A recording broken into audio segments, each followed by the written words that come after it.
요즘에 많은 사람들이 주식에 관심을 가지고 있는데 이 대학생들 MZ 세대들도 대학생 때부터 주식에 많은 관심을 가지고 투자하고 있는 것을 보게 됩니다. 세계적인 주식 투자의 레전드 전설인 워런 버핏이라는 사람이 있는데 그분이 올해 말에 은퇴를 하겠다고 선언을 한 것이 세계적인 화제가 되었습니다. 그분의 나이가 94세입니다. 나이가 많으시죠. 올해 이제 버크셔 해서웨이라는 회사를 맡은 지가 60년 되었는데 오랜 시간 동안 투자를 하다가 현업에서 은퇴를 한다라고 발표를 하였습니다.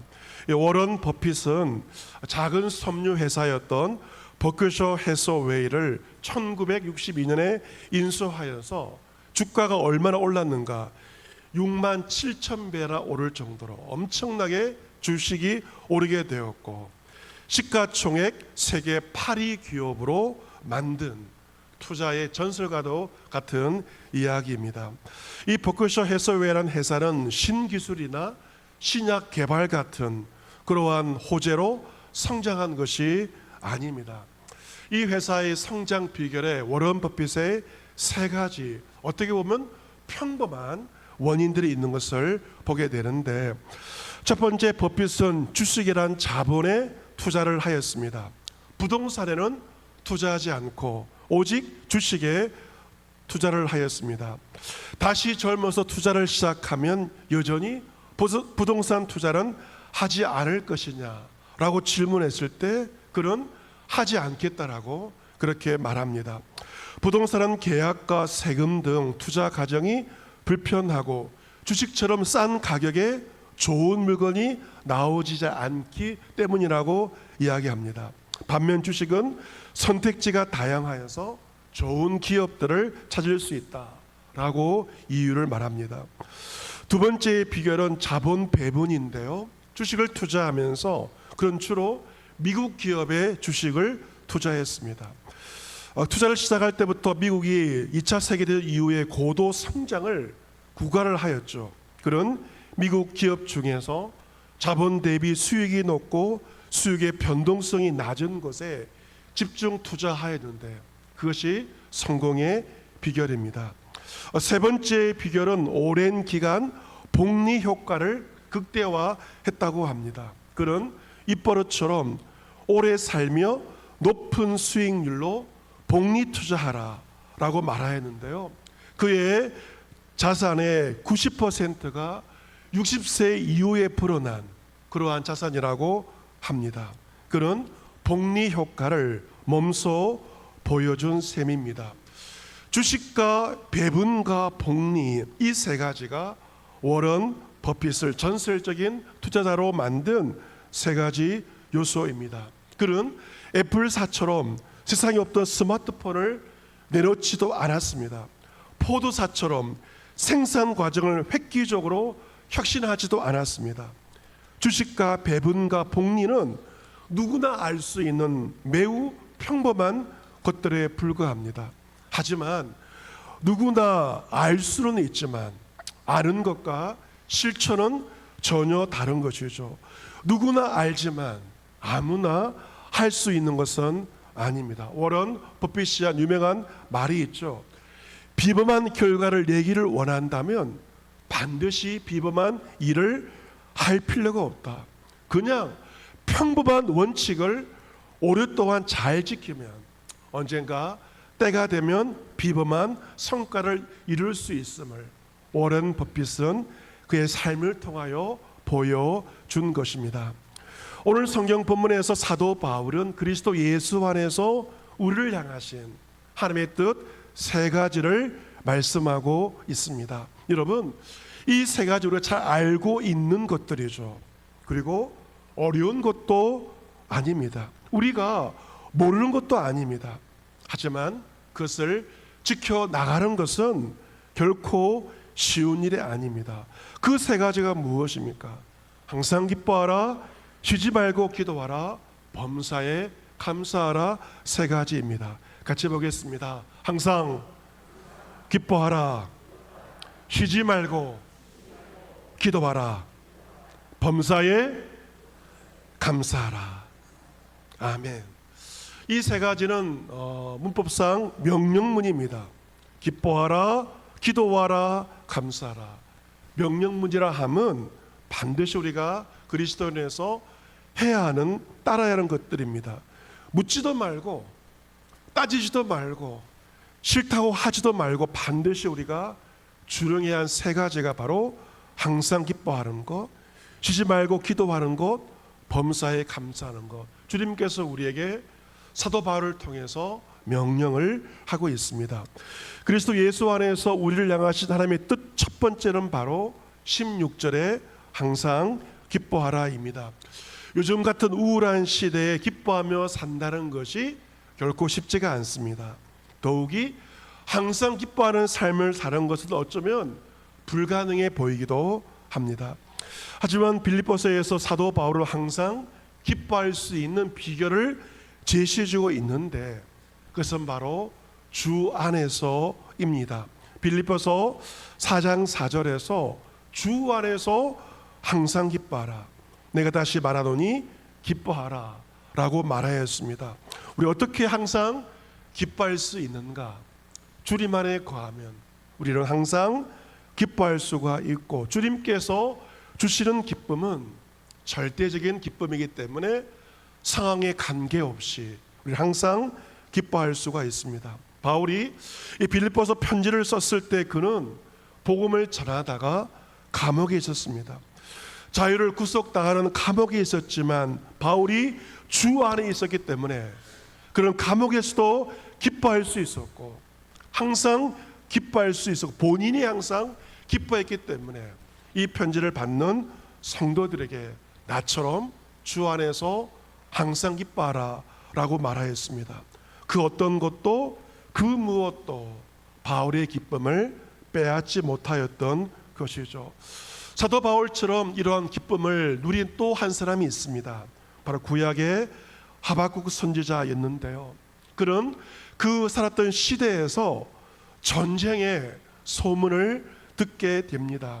지금 이스라엘과 이란 사이에 그러한 전쟁이 지금 벌어지게 되었고 상당히 많은 이제 격전이 벌어질 것으로 예상하고 있고 또 막 우려를 가지고 있는 것도 사실입니다. 하박국 선지자 역시 전쟁의 소문을 듣자 너무도 큰 충격이었습니다. 그의 창자가 흔들렸고 그의 입술이 부들부들 떨리게 되었습니다. 무리가 치러 올라오는 환난 날을 기다림으로 썩이는 것이 그의 뼈에 들어왔고 그의 몸은 처소에서 떨리고 있었습니다. 전쟁의 소문도 그를 힘들게 하였고 그가 그의 삶을 한번 되돌아 보았을 때 그의 삶에 있는 것은 거의 없었습니다. 무화과 나무도 무성하지 못하였고 포도나무에는 열매가 없었고 감람나무에 소출이 없었고 밭에는 먹을 것이 없었고 우리의 양이 없으며 외양간에 소가 없는 뭐 하나만 있어야 되는데 하나도 없이 모든 것이 없는 그러한 상황 가운데 이 하박국 선지자가 무슨 고백을 하고 있습니까?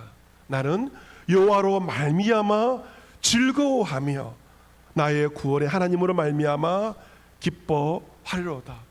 전쟁의 소문을 듣고 내 삶의 자리에 기뻐할 만한 조건이 없음에도 불구하고 하박국은 나의 하나님으로 말미암아 나는 즐거워하며 기뻐한다. 절대적인 기쁨을 노래하고 있습니다.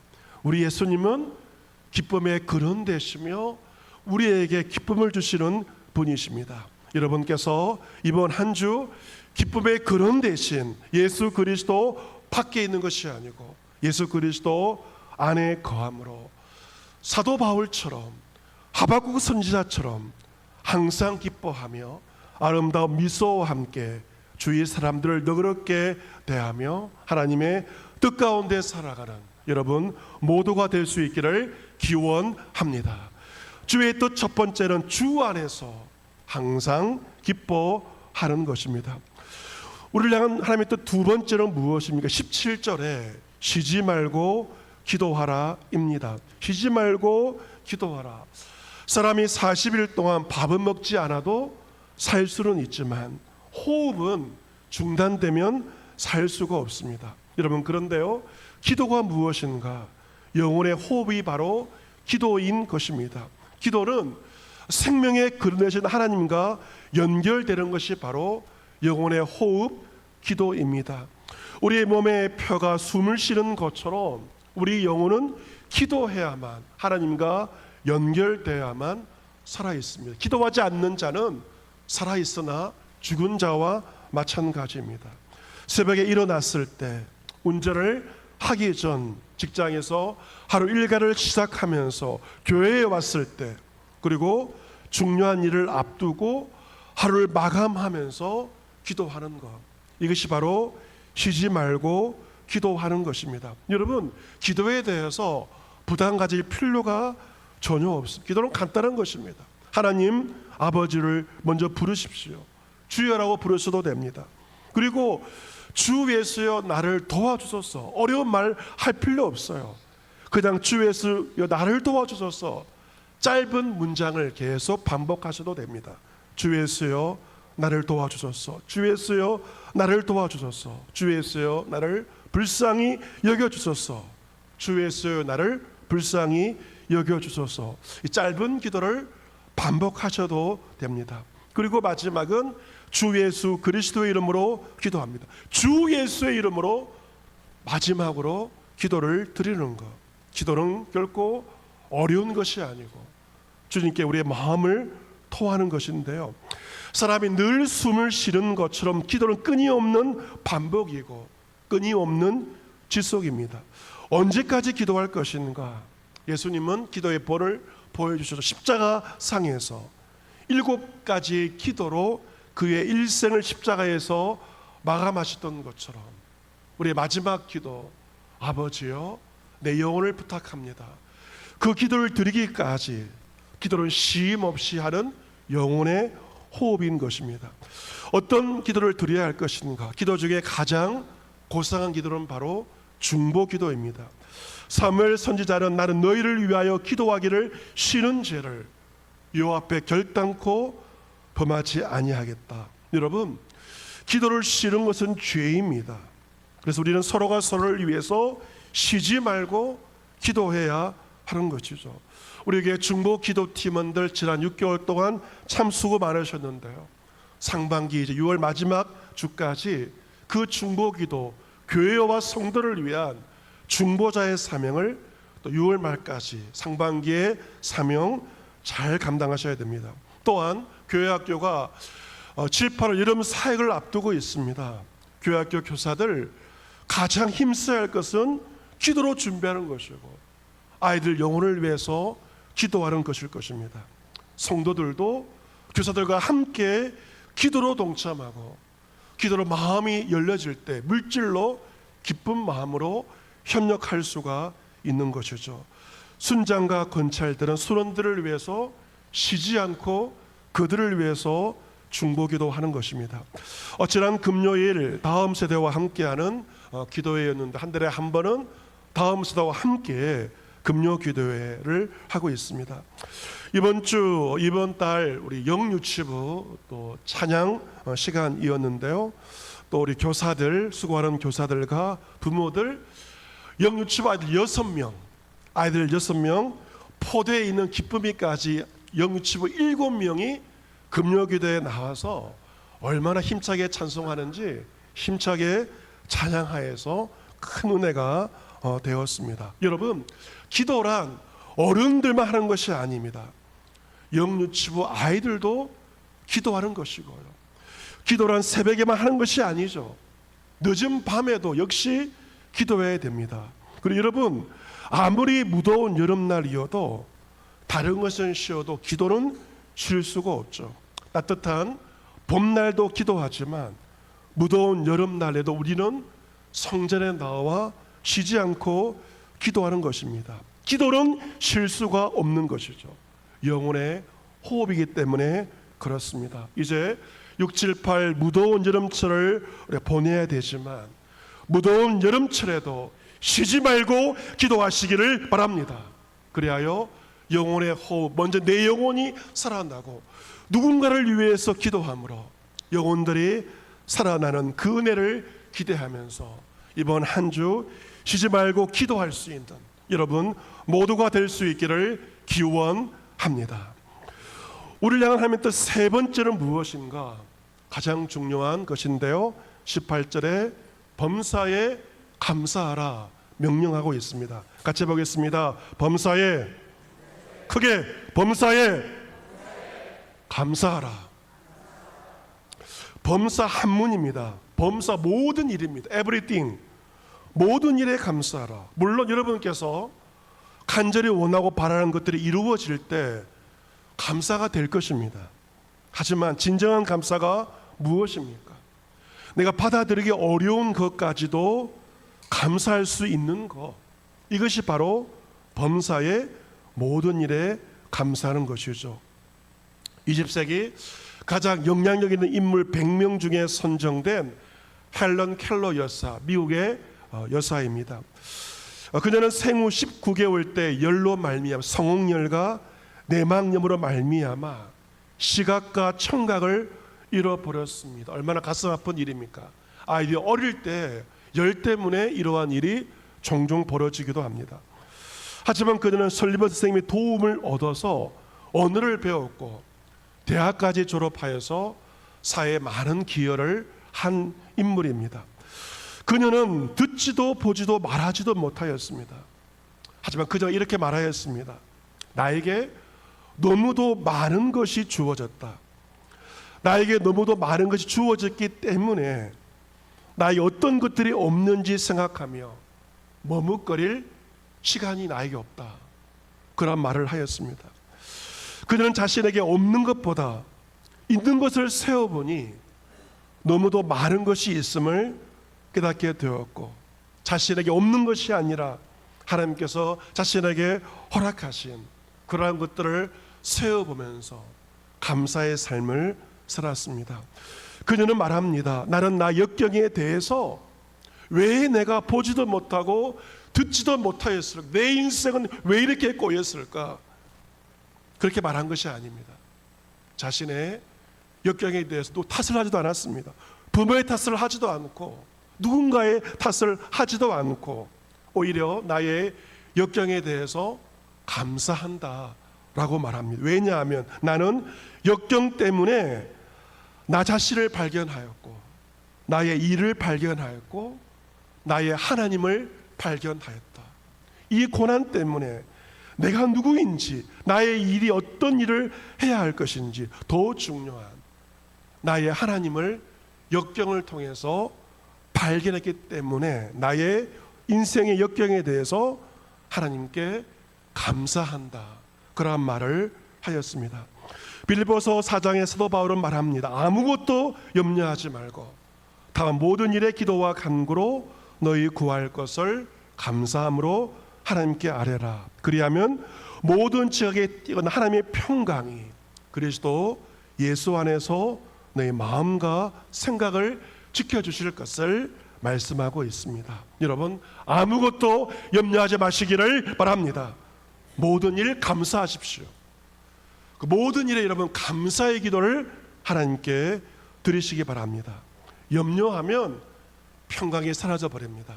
그러나 염려하지 않고 감사함으로 하나님께 나아갈 때 하나님의 평강이 여러분의 마음과 생각을 지켜주실 것입니다. 염려가 내 영혼을 갉아먹는 것이라면 감사할 때, 감사의 기도를 드릴 때 여러분의 마음 가운데 하늘의 평강이 가득한 삶을 살게 될 것입니다. 여러분 이 감사, 우리 교회가 지난 2년 동안 맥주 감사 주일부터 주수 감사 주일까지 감사 노트를 쓰면서 감사함으로 가을을 보내었습니다. 어떤 분은 저한테 얘기합니다. 목사님, 늘 반복되는 직장 가서 일하고 집에 돌아오는 평범한 일상 속에서 뭘 감사해야 될지 모르겠습니다 라고 저에게 이야기를 하는 분이 있습니다. 여러분 어쩌면 평범한 일상 속에서 5가지 하루에 감사한다는 게 어려울 수도 있습니다.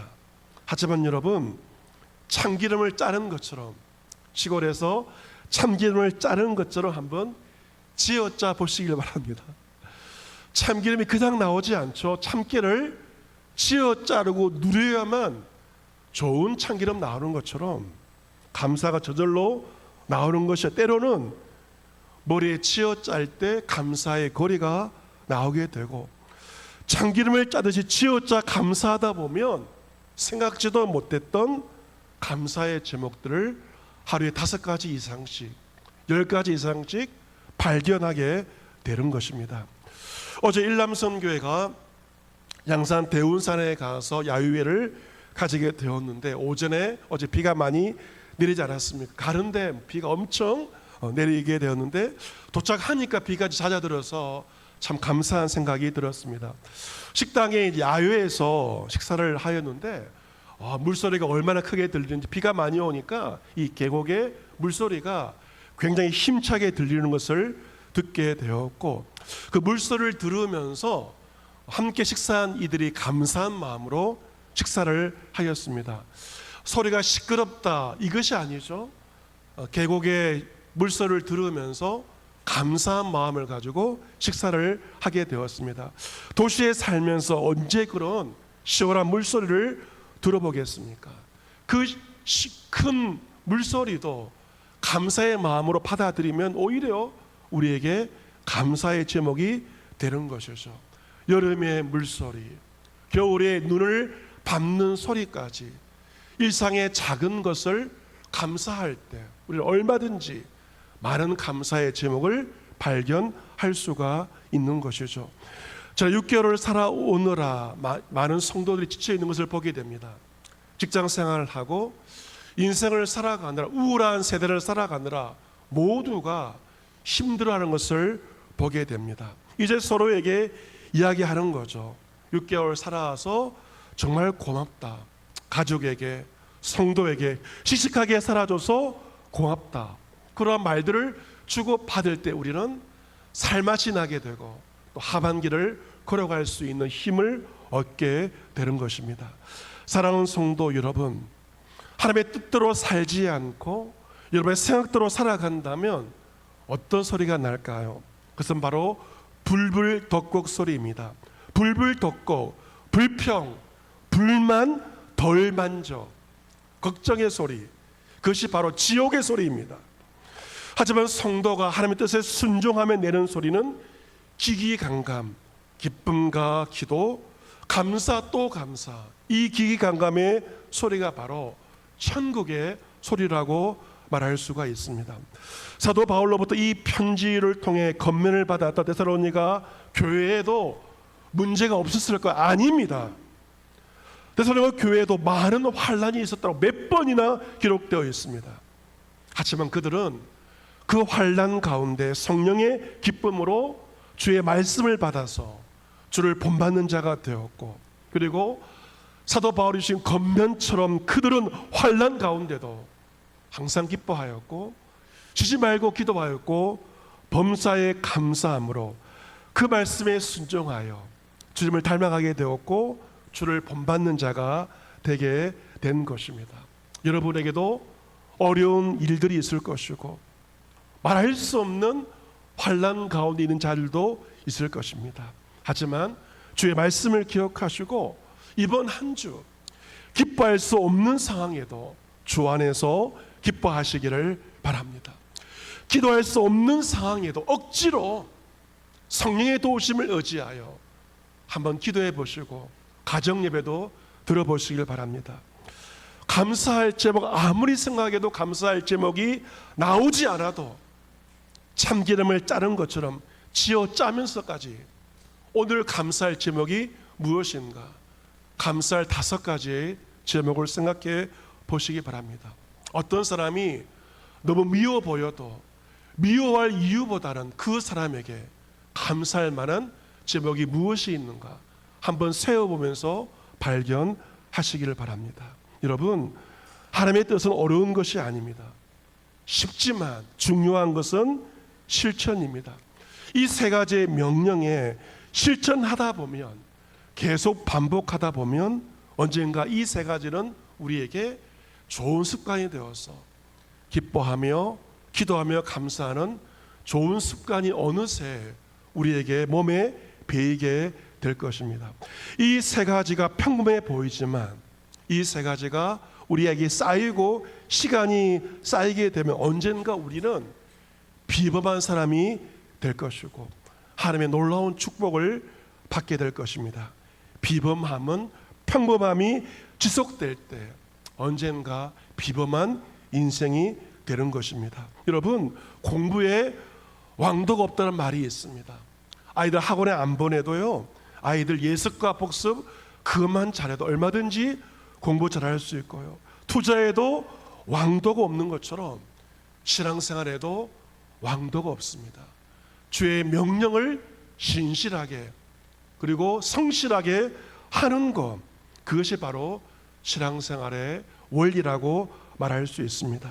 우리의 삶이 어떠하든지 간에 우리를 향하신 하나님의 뜻 세 가지, 항상 기뻐하라, 쉬지 말고 기도하라, 범사에 감사하라, 오늘부터 실천함으로 말미암아 비록 나의 삶이 평범해 보이지만 비범한 인생으로 살아갈 수 있는 여러분 모두가 될 수 있기를 주 예수 그리스도의 이름으로 축복합니다.